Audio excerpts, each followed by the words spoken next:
Oui, je... Et puis après on vous dira aussi un communiqué de l'enfant, enfin un message radio que l'enfant envoie, puisqu'il envoie plusieurs messages radio comme ça. Voilà, donc la pièce est entrecoupée de communiqués qu'on peut entendre à la radio pendant toute la durée de cet événement. Voilà. Je dévoile pas.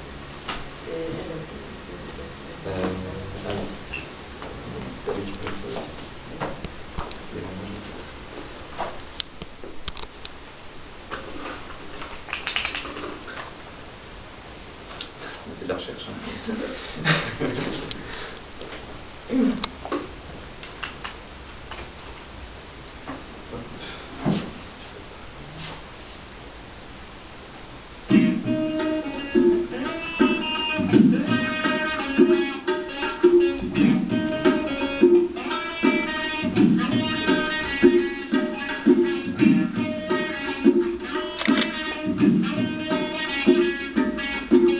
Soir. Le dernier étage d'un immeuble, fenêtre sur la ville. Lumières intermittentes dehors. Près d'une porte, Hassan, une enveloppe à la main, et l'enfant dans l'obscurité du seuil. Tu peux aller poster ça pour moi? Qu'est-ce que c'est? Des menaces de mort. Contre qui? Le ministère de la Justice. Tu t'imagines qu'ils les liront là-bas? Je m'imagine beaucoup plus. Qu'ils auront peur? Je vais les mettre à exécution. À quoi ça sert? Juste une nuit, dormir tranquille. À quoi ça sert de tirer sur des gens? C'est sur le tribunal que je veux tirer. À quoi ça sert de tirer sur un tribunal? J'ai pas toujours de réponse à tes questions. Il lui tend l'enveloppe. Et tu me donnes quoi en échange? Hassan lui donne un billet. Plus. Quand ce sera fait, l'enfant prend l'enveloppe et le billet. Si t'as besoin de moi pour autre chose? Je vais partir. Où? À la recherche de mon frère. À quoi ça sert puisqu'il est mort? Va-t'en.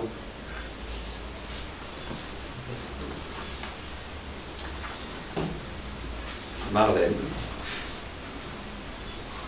Hassan. Même nuit. Appartement au dernier étage de l'immeuble. Lumières intermittentes dehors. Pièce principale quasiment vide, avec un matelas dans un coin. Marlène, debout contre le mur, un sac à dos à ses pieds. Hassan sort de la chambre de sa mère. Je peux rester ici? Ma mère dort. Je vais pas déranger. Tu pourrais pas aller ailleurs? J'ai nulle part où aller. Y'a rien de bon ici pour toi. Ça, je suis bien assez grande fille pour le savoir. Les gens restent à leur place, tu devrais faire comme les gens. Je suis partie de chez moi. Mes parents s'enferment dans la maison, ils regardent l'écran, assis immobiles devant tous ces types qui leur parlent comme à des malades mentaux et leur demandent comment voter. Je suis sortie. J'ai marché 200 mètres dans la rue, j'ai fait demi-tour, je suis revenue, j'ai dit « Au revoir, je pars, je m'en vais ». Ils ont dit « À demain ». Et ils ont monté le son. T'aurais pas quelque chose à boire? J'imagine que c'est meilleur ici. Si tu avais quelque chose à boire. Je t'ai posé une question. J'imagine que tu vas faire ce que tu as dit. Retourne chez toi. Il y a des patrouilles partout. Je me suis fait contrôler en venant. Ils ont regardé mon visage et n'ont pas ouvert mon sac. Elle ouvre son sac, en sort un bidon d'essence. De l'essence. Voilà, il est plein. Je l'ai pris à mon père dans le garage. Ma contribution pour t'aider à faire ce que tu as dit. Mettre le feu.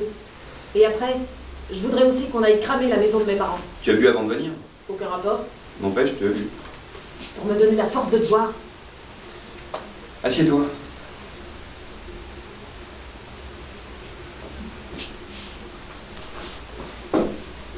Il y a moins de meubles que quand j'étais venue. On a tout vendu pour payer l'enterrement.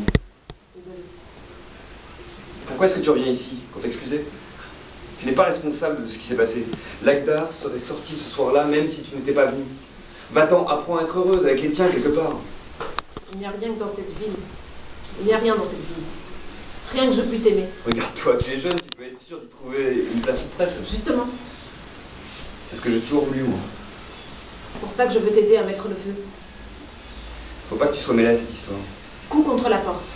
Marlène planque le bidon d'essence. Hassan va ouvrir. L'enfant est là, dans l'obscurité du seuil. C'est fait. Hassan lui tend un billet. Plus. Hassan lui donne un billet supplémentaire. L'enfant prend les billets et sort. Hassan va jeter un coup d'œil dans la chambre de sa mère. Une semaine maintenant que mon frère est mort, elle s'en mettra jamais. Il va remplir un verre d'eau. Le donne à Marlène. Marlène boit. Tout ce qui nous restait de famille est parti hier. J'ai besoin que quelqu'un soit là avec elle. Je reste ici. Quand j'ai su pour l'Agdar, tomber si jeune après tant d'autres, et avant ceux qui tomberont, D'abord, je regarde le verre d'eau posé sur la table de la cuisine. Et c'est de là que nous allions quand la chaleur envahissait l'immeuble. Les souvenirs d'été de derrière l'autoroute. Je prends le verre, je regarde les remous de l'eau, les plages bondées, les gamins dans le soleil et les éclaboussures et le soupçon du bonheur sur le visage de mon frère. Ma mère au téléphone hurle. Qu'on lui rende son fils, ne comprend pas le nom de l'hôpital à l'est de la ville, ne veut rien comprendre, confond les couverts avec des hirondelles, la fenêtre avec la porte. Les couverts volent, se plantent 50 mètres plus bas dans la terre. Ma mère enjambe le rebord, je la retiens par la taille, elle me frappe. Nous roulons sur le sol, elle crie, je l'allonge, elle pleure, elle s'endort. Je bois l'eau comme si je ne buvais pas. Et il n'y a plus rien à voir. À l'hôpital, on me fait entrer. Dans la salle de réanimation, je reconnais mon frère. On me dit qu'il ne l'est plus depuis 10 minutes. On me sert un verre d'eau. Je regarde dedans. L'immeuble, les squares, les grillages du terrain de sport, les friches, la nationale, les lacs d'art, 6 ans qui dit un jour au père « Tu travailles pas assez ou quoi? On part jamais en vacances !» Et la claque qui se prend, et la honte de ma mère, le visage vers dehors. « Monsieur !» on me dit, et on me donne un sac avec ses affaires. Je m'appelle Hassan. J'ai 28 ans, j'existe. Je suis le frère de Lagdar. « Monsieur, il faut aller voir la police. Allez vous faire foutre. » Je rentre à la maison. Dans la cuisine, je laisse le verre d'eau ne pas se remplir d'images. Et j'attends. Hassan prend le bidon d'essence. Si elle se réveille, rassure-la. Si la douleur est trop forte, les somnifères sont dans le placard à droite. S'il faut, je te paierai. Arrête. Hassan sort. Marlène immobile, le verre d'eau dans les mains.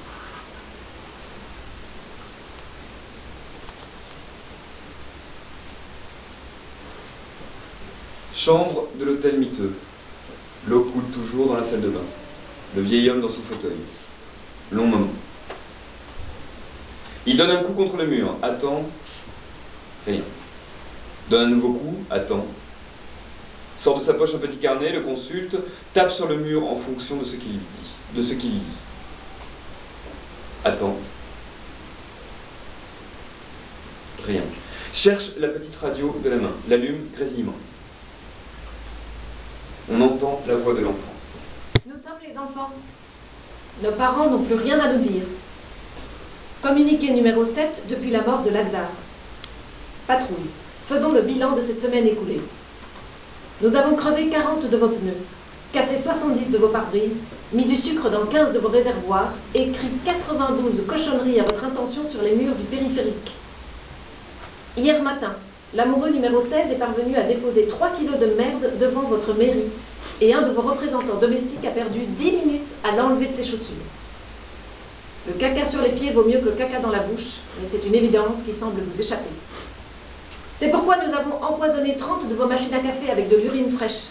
La victoire principale revient à l'amoureux numéro 34, longue vie à toi, qui a réussi après une semaine de travail à apprivoiser un de vos chiens renifleurs pour l'emmener avec lui. Message pour son maître, ta bestiole va bien, chacal. Nous lui apprenons à vivre autrement. Nous lui foutons la paix, nous ne l'utilisons pas comme une arme. Patrouille, lâchez l'affaire. Vous êtes coincés. Nous vous avons volé la nuit en arrachant Nous vous avons volé la nuit en arrachant les fils rouges des 35 armoires électriques. La ville restera à nous. Tout nous appartient. Fin du communiqué numéro 7. Le vieil homme éteint la radio. Coup violent contre la porte de la chambre qui s'ouvre brutalement.